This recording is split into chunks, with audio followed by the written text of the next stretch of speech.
So the book that I've chosen is The Silver Madonna by Eugenia Wasilewska. Although I'm an academic, I'm a social scientist, I've actually chosen an autobiography and a story, and it's a story that I used to read to my daughter when she was young.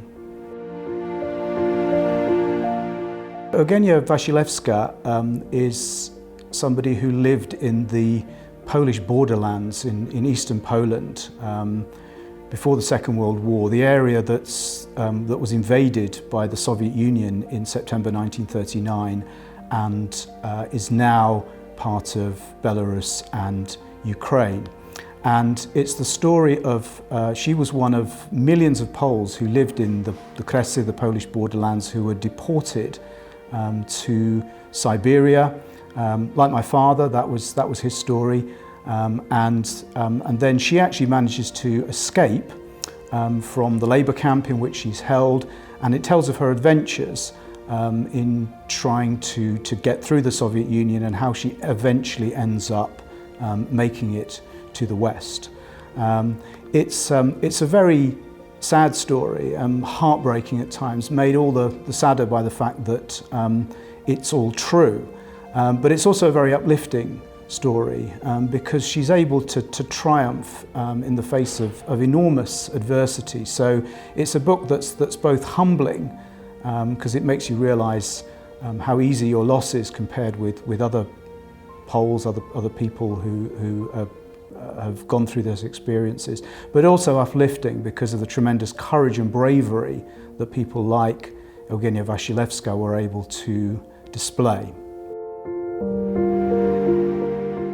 British readers will learn about the enormous suffering that Poles went through during the Second World War. I think a lot of British people aren't aware of this.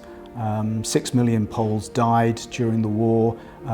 There were people like my father and the author of this book who were deported to Siberia and ended up in exile, but also people in German-occupied Poland, like my mother, who were treated extremely badly, almost as subhumans, and who fought right from the beginning to the end of the war with tremendous bravery and courage on all the different fronts.